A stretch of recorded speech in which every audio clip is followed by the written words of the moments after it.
මම වසන්ත කුමාර පිටිකල මාර්තපිටි ප්‍රදේශයේ කුමාර බිම්මල් නමින් තමයි අපේ ව්‍යාපාර පවත්වාගෙන යන්නේ.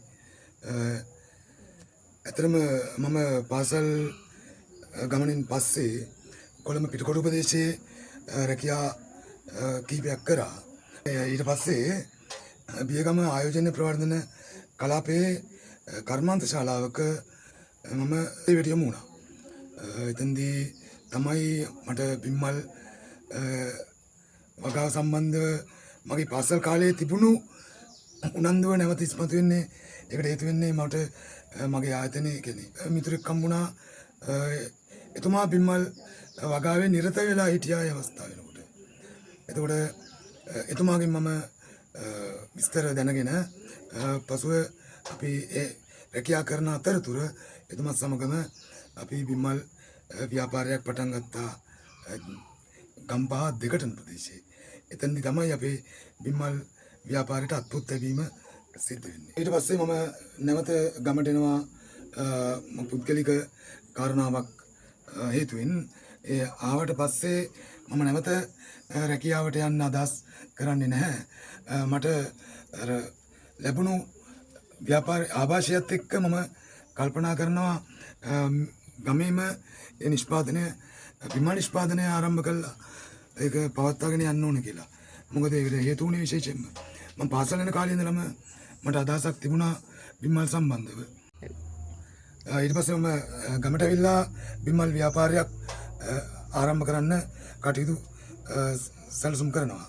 එතෙන්දී අපිට දකුණු පළාත් කෘෂිකර්ම දෙපාර්තමේන්තුවෙන් අවශ්‍ය සහයෝගය උපදෙස් ලබා දෙනවා. අපේ න්‍යාගම හිටපු කෘෂිකර්ම උපදේශකතුමිය කලම්සූරිය මිස්කේ සහයෝගය ඇතිව එතුමිය අපිට සෑහෙන සහයෝගයක් ලබා දුන්න අපේ ව්‍යාපාර කටයුතු වලදී. එහෙම අපි ව්‍යාපාරය ආරම්භ කරගෙන පවත්වාගෙන යනවා. යතර වාරයේ නැවත මගේ මිතුරාගෙනුත් උදව් උපකාර ලැබුණා. ඒ අනුව දකුණු පළාත් කෘෂිකර්ම දෙපාර්තමේන්තුව අපි 2010 ව්‍යාපාරයේ ආරම්භයත් එක්කම කෘෂිකර්ම දෙපාර්තමේන්තුවත් එක්ක ඇති වූ සම්බන්ධය දෙපාර්තමේන්තුවත් එකතු වෙලා අපි පුහුණු වැඩසටහන් ආදිය කරමින් ව්‍යාපාර කටයුතු පවත්වාගෙන ගියා. අපි මුලින්ම වගා බඳුන් 1000කින් තමයි නිෂ්පාදන ආරම්භ කරේ. අපේ පළවෙනි මාසයේ මට මතකයි බිම්මල් පැකට් 500ක් විතර වගේ තමයි අපේ නිෂ්පාදන තිබුණේ. එනකොට අපේ මාසික ආදායම රුපියල් 20000ක විතර ආදායමක් තමයි අපිට ලැබුණේ. අපි ක්‍රමයෙන් අපි ඇමරිකන් ඔයිස්ටර් තමයි මුලින් වගාව ආරම්භ කරේ. අද වෙනකොට අපිට හැකියාව ලැබිලා තිනවා විශේෂ බිම්මල් විශේෂ වර්ග 7-8ක් වගේ ප්‍රමාණයක් නිෂ්පාදන කටයුතු කරගෙන යන්න. අද වෙනකොට අපි සුදු කරපු බිම්මල් වංගා බඳුන් අලෙවි කිරීම සිදු කරනු ලබනවා. අපි ඇමරිකන් ඔයිස්ටර් තමයි මුලින්ම වගා කරන්න ආරම්භ කරේ. අද වෙනකොට අපි ඒක ඇබලෝනි සහ පින්ක් ඔයිස්ටර්, බ්ලැක් ඔයිස්ටර්, එතකොට මිල්කි වයිට් සහ අපි ග්‍රැනඩෝමා වගාවත් සුළු වශයෙන් කරගෙන යනවා. අපි මුලින්ම බිම්මල් අලෙවි කරන කටයුතු කරේ පුට් සයිකලේ. මට මතකයි අපි පුට් සයිකලයකට පෙට්ටියක් හදලා ඒක පෙට්ටිය බැඳගෙන තමයි ගමින් ගමට ගිහිල්ලා අපි නිෂ්පාදන කටයුතු අලෙවි කරා. ඒ අලෙවි කරන අතරේ අපි ඒ ගැන ලොකු කියන්නේ බිම්මල් සම්බන්ධව එවෙනකොට ලොකු දැනුවත් වීමක් තිබුණේ නැහැ ජනතාව අතර. ඒතකොට අපිට සිද්ධ වුණා ජනතාව අතර බිම්මල් ප්‍රචලිත කිරීම වෙනුවෙන් ලීප්ලට් සකස් කළා. කොහොමද නිෂ්පාදන සකසා ගන්නේ කියන ආකාරය ජනතාවට පාරිභෝගිකයන් ගැන පැහැදිලි කරලා දෙන්න.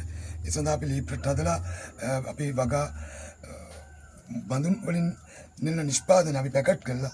ඒ පැකට් එක්ක බිම්මල් පැකට් එකක් එක්ක අපි ලීප්ලට් එකක් දෙන්න කටයුතු කරා පාරිභෝගිකයන් අතට.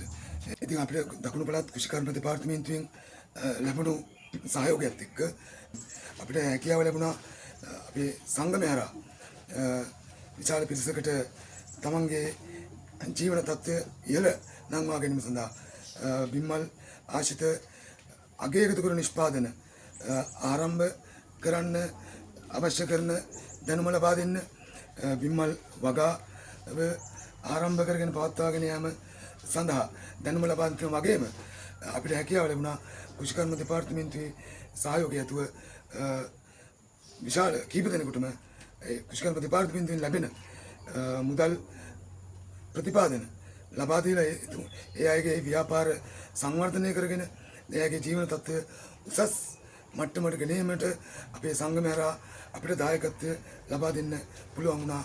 මම හිතනවා කුමාර බිම්මල් ආයතනයේ විදියට කෘෂිකර්ම දෙපාර්තමේන්තුවත් එක්ක එකතු වෙලා පිරිසට ජීවන තත්ත්වය උසස් කිරීම සඳහා අපිට සහයෝගයක් ලබා දෙන්න පුළුවන් වීම අපි ලද ලොකු ජයග්‍රහණයක් කියලා.